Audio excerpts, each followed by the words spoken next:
Hello everyone. In this video, I'm going to work through this Excel workbook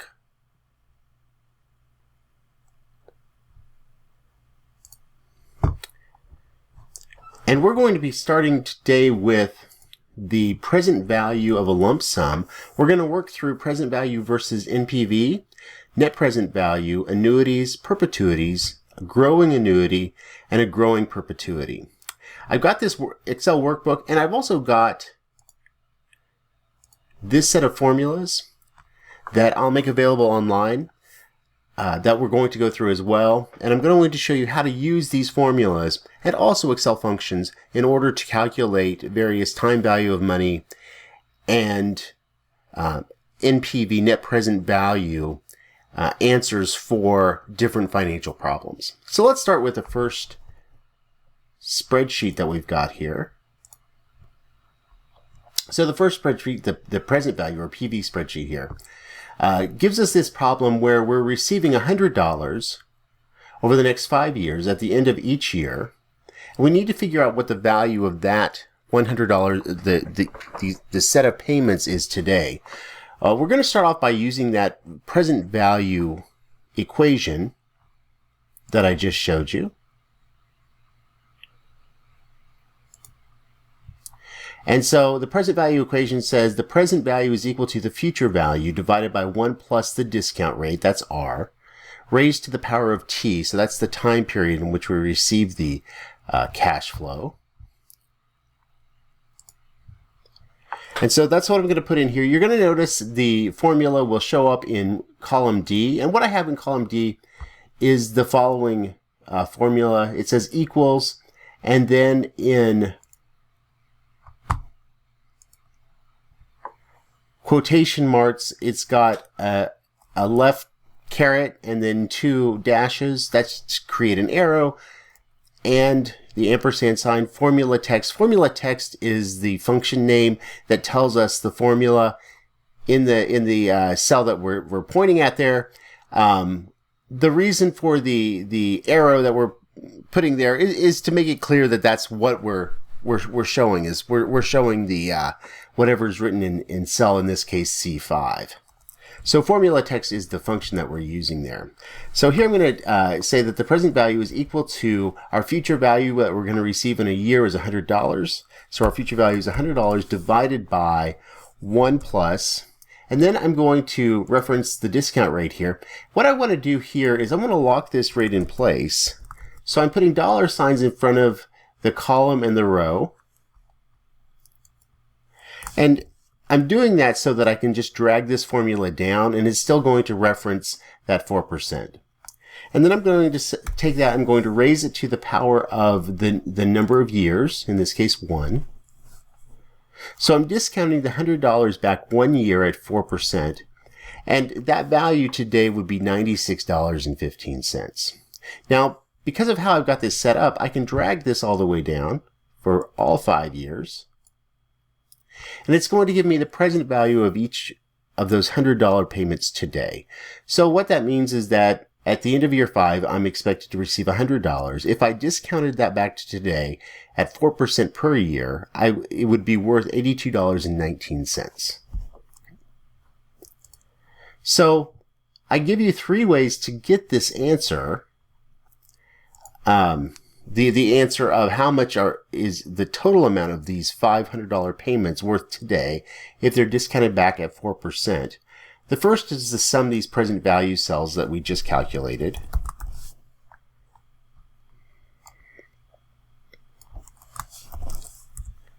And that shows that the value today is $445.18. The NPV function, it stands for net present value. And that says it's going to be worth, and for the NPV function, I'm going to put in equals NPV. Open parentheses is the rate, so that's going to be my 4%. I'm going to highlight each of my $100 payments there. And then I'm going to close my parentheses to get a value again of $445.18. And then I can use the present value function. The present value function doesn't require me to highlight the cells. Since each of my payments is the same, it's $100, I can treat this as an annuity, and I'm going to find the present value of an annuity. I'll briefly show you the equation for this here. We're not going to use the equation in this case. But the equation for the present value of an annuity is to take C, and C is going to be that payment, the cash flow, or the coupon payment that we're going to use in the case of bonds, and multiplying it by kind of this mess here of 1 minus 1 divided by 1 plus the discount rate raised to the power of n, and taking that numerator and dividing it by the discount rate. We're not going to do that yet. We'll use that in a later spreadsheet. But for now, we're just going to use the PV, or the present value function.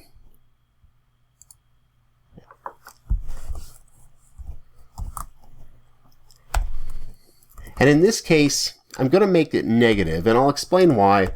So with Excel, cash flows either need to be positive or negative. If I say that I'm going to receive $100 every year for the next 5 years, well then, I have to pay for that. And the amount that I'm paying today, that present value, is a cash outflow. So if I didn't make this a negative number here, my answer would be negative. It would be negative 445.18. And we'll use that later on whenever we look at NPV later on and look at things like bond pricing and stock pricing. We'll also see we'll have negative numbers which indicate cash outflows and positive numbers that indicate cash inflows. For now, just to keep everything the same, I'm going to say this is negative. I'm going to put in equals negative PV. My rate will be the 4%. My number of payments is 5. My payment is going to be that $100 because that's what I'm going to receive. My future value, in this case, although there are future values of cash flows out there, we've already accounted for all of them by saying my payment, I have 5 payments of $100. So I'm just going to put 0 in here. And my type is also 0. That's because the payments are occurring at the end of the period rather than at the beginning of the period. And we'll investigate this more later on. And in this case, I get the same answer of 445.18. So in the next page, we're going to look at the present value versus the net present value. And we've already started to do that here by showing that we can get the same answer between PV function and the NPV function, depending on what our inputs are. In this case, we can't use that present value function because our cash flows aren't the same for each time period. So in this case, we're going to calculate the present value of each one of these future cash flows using the present value formula that I showed you before, and then also using the NPV function. So in this case, I'm going to put in equals my cash flow, my future value, divided by 1 plus the discount rate. And just like I did last time, I'm going to lock that discount rate of 4% in place. So I put $signs in front of B and 2, and you can also press F4 in many cases, depending on how your keyboard is set up, to lock that into place. And I'm going to raise that, use Shift 6, or the up caret there, and select the number of the year here, which is 1. And again, that'll discount that $100 back to today at 4%. And once I have that in there, I'm going to drag this down for each of my years. And so it shows what the value today is of that cash flow if discounted back for the number of years at 4% per year. If I find the sum of these cash flows then, or excuse me, the sum of these present values, it shows me that the value today is $1,300.65. Using the NPV function, I can put in equals NPV. My rate is my 4%. And then I would just highlight my regular values here, and what it's going to do is discount those back at 4%. Now, one thing to note here is that our first cash flow occurs 1 year from now, or one time period away, and Excel assumes that cash flows in the NPV function, the first cash flow will occur one period away. That becomes an issue later on when we have a cash flow at time 0. And I'll show you how to account for it there. But as you can see here, the values between calculating summing the values of the present values of each individual cash flow is equal to using the NPV function, which is a little simpler and a little more direct than calculating the present values and then summing them all up. So we're going to take another look at NPV in our next spreadsheet. So with this spreadsheet, we do have a time 0 cash flow. And so what's happening here is that we have to account for this separately in the NPV with the NPV function, because the NPV function does not account for a time 0 cash flow. So the first thing we're going to do is what we've done before, is we're going to find the present value of each of these cash flows, and note that our first cash flow is negative. So I'm going to use the same equation here, but what you're going to see is that the time 0 cash flow is just negative 250. The present value of it is. So what I'm going to do here is put in equals the future value divided by 1 plus the discount rate. And just like what we've done in the previous spreadsheets, we're going to lock this cell into place.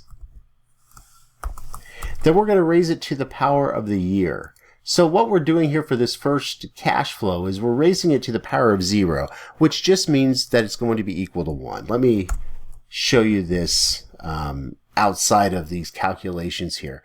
So if I if I put in here 1.04 raised to the power of 0, which is what I did right here. I raised to the power of the year, which was 0.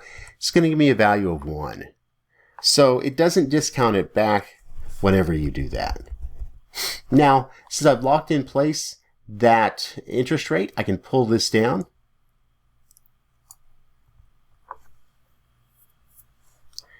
And you'll note that these present values match the present values that we found in our first spreadsheet. The net present value, so the present value of our cash flows, net of our initial investment, is going to be equal to the sum of these cash flows.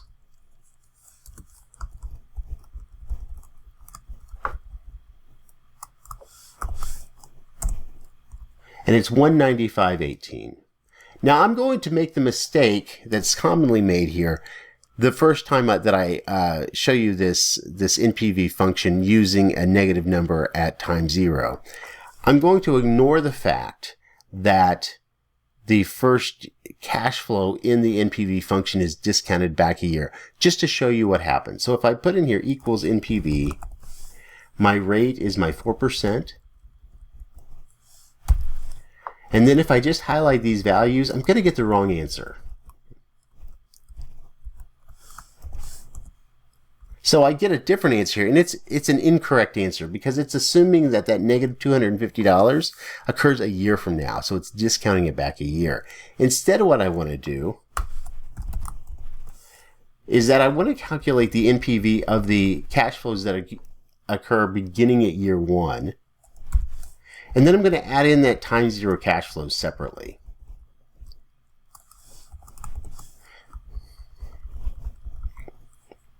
So it looks like this. And again, it's a little weird.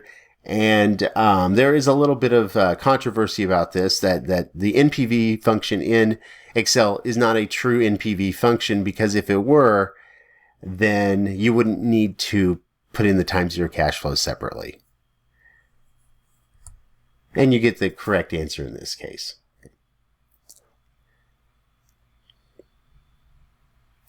All right. So now we're going to move on to annuities.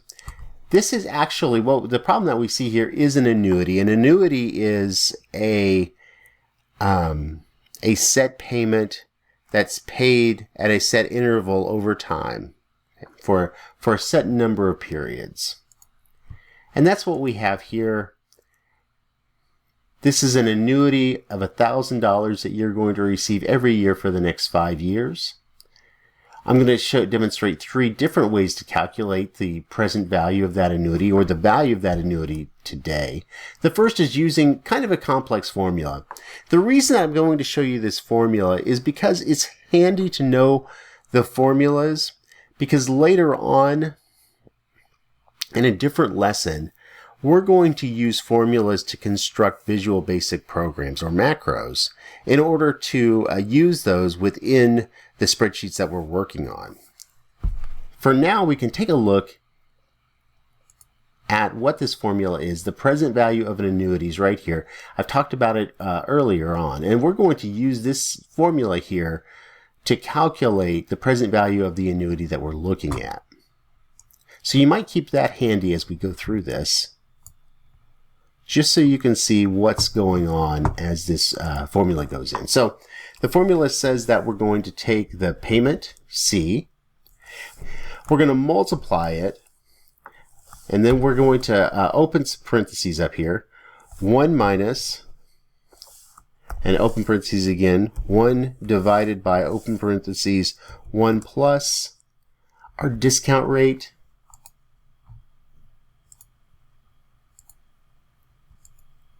and that 1 plus the discount rate is raised to the power of n.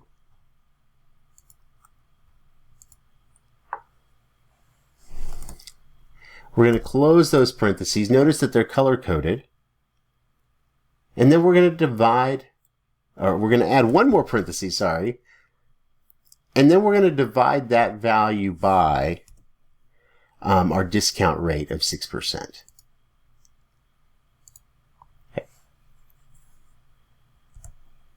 And we get a value of $4,212.36.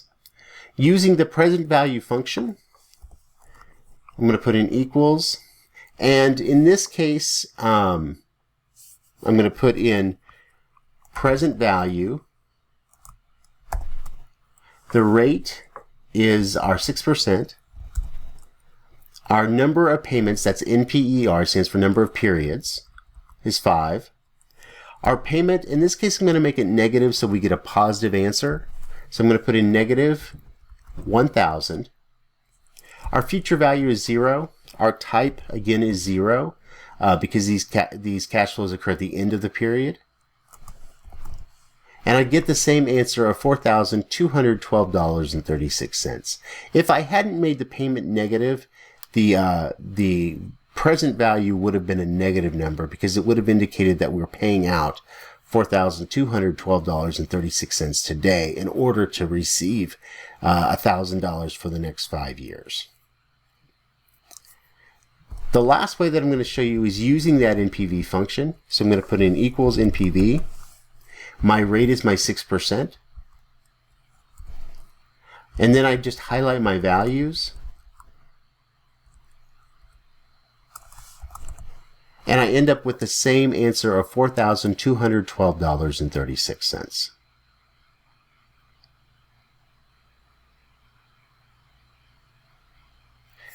The next problem we're going to look at is what's called a perpetuity. So with an annuity, we have an end date. We have a period of time at which our payments end. In this case, it's 5 years. With a perpetuity, there is no end date. They're expected to go on forever. We most commonly see these represented as dividends on preferred stock because stock or equity in a company is considered to go on forever. There's no maturity date for it usually. And with preferred stock, oftentimes the dividend is a fixed dollar amount that does not change. And so it's a fixed dollar amount that's paid at a regular interval, and it's not expected to end. So it's a perpetuity. The equation for a perpetuity is really straightforward.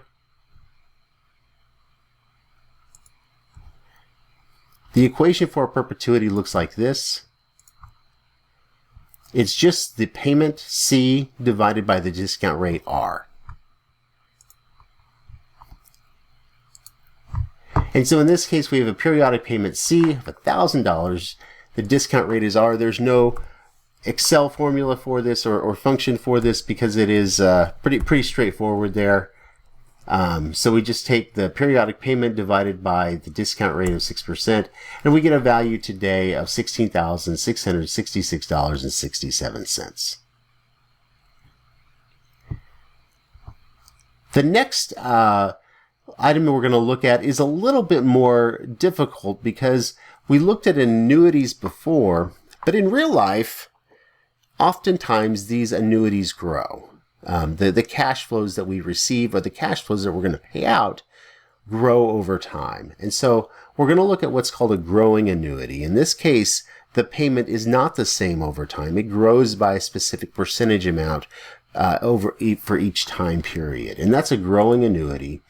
And so what we've got here is that we have our first payment, C, of $1,000.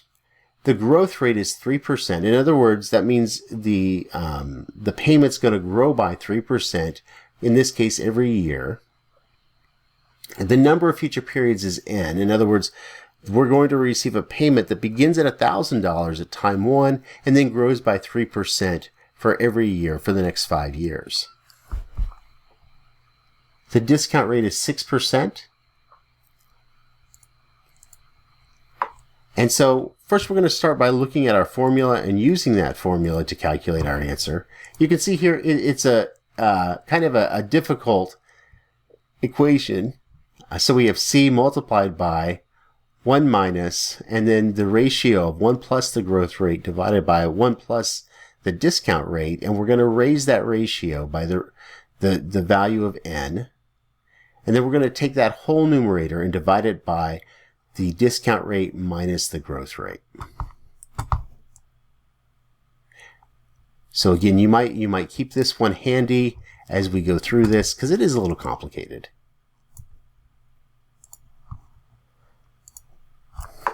So I'm going to put in here equals my $1,000 first payment multiplied by, and in parentheses, 1 minus, in parentheses, and then actually I'm going to put in 2 parentheses here. 1 plus the growth rate, close parentheses, divided by 1 plus the discount rate. And then I'm going to close those parentheses. I'm going to raise that ratio to the power of N, which is 5. I'm going to close those parentheses. And you'll notice there I closed off then my numerator. Then I'm going to divide that by, and then open parentheses, my discount rate minus my growth rate. Note that the discount rate has to be greater than the growth rate. Otherwise, our denominator here is going to be negative, which would give us a negative answer in the end.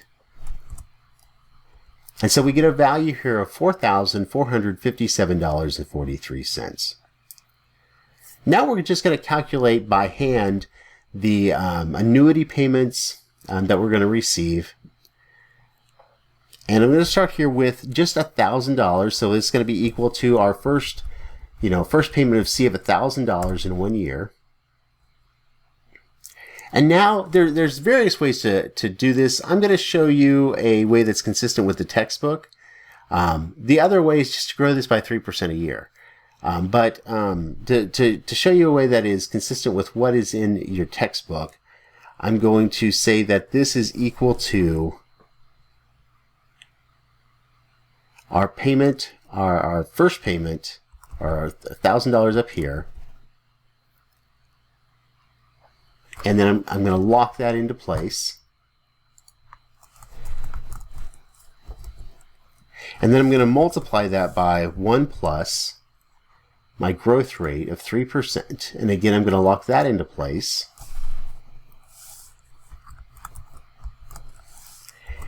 And I'm going to raise that to the value of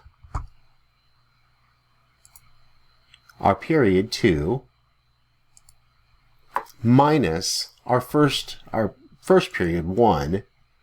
I'm going to lock that one into place. So what's going on here is that I've got my $1,000, I'm multiplying it by 1 plus the growth rate, and I'm raising that 1 plus the growth rate by the number of periods that have occurred since the first period.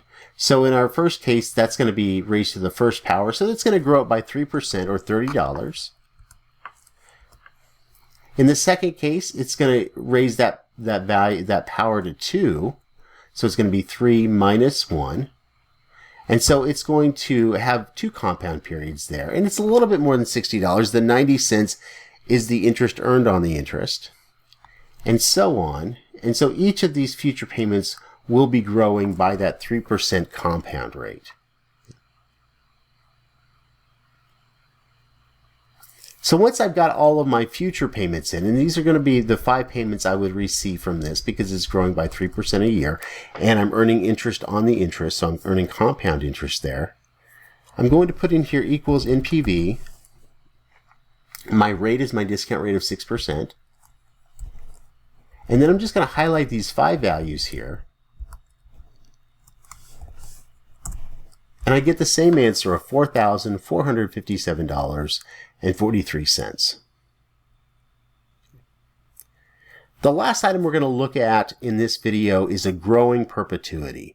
And this is often how stocks are valued, especially if they're dividend-paying stocks, and we're using something called the constant growth model or the Gordon growth model.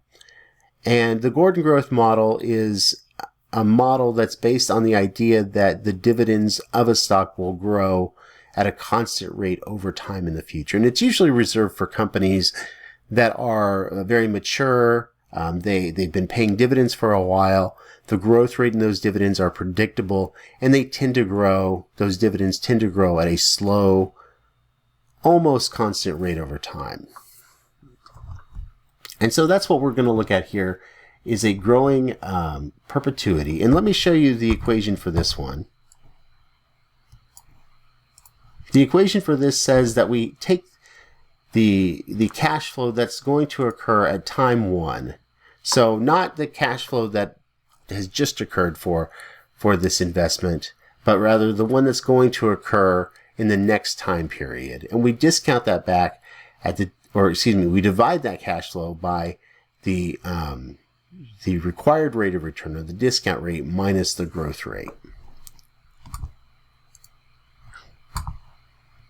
And I notice, and I make a note of that it's starting at date 1, because we're going to see this this equation again in the future, and that's a very important thing to remember, is when that first cash flow occurs. So there's no function for this because it's a fairly straightforward equation. We're going to take that $1,000.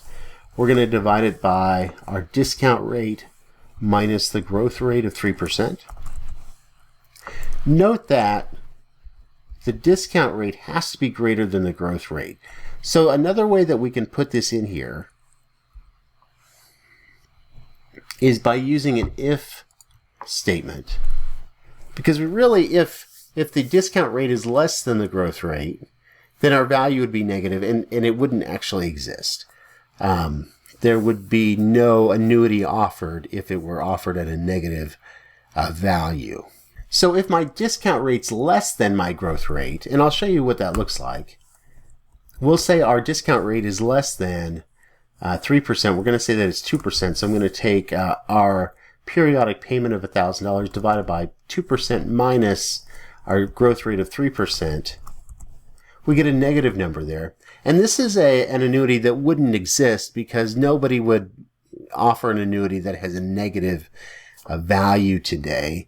And so this is something that we wouldn't see out there. And so just the value would be 0.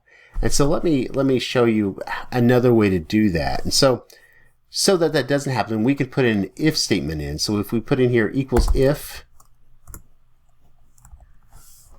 our discount rate is greater than our growth rate, then the value, if it's true, would be the equation that we put up here, B2 divided by B4 minus B3. And then If it's false, we're just going to say nothing shows up here. We're going to put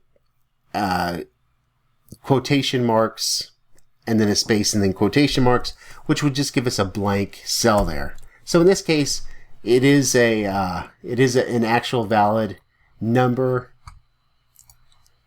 and so we get a valid answer. But let's change this discount rate to 2%, and you can see here that then we just get nothing for the answer. Okay. There we go. So that's it for this video. Please let me know if you have any questions about it.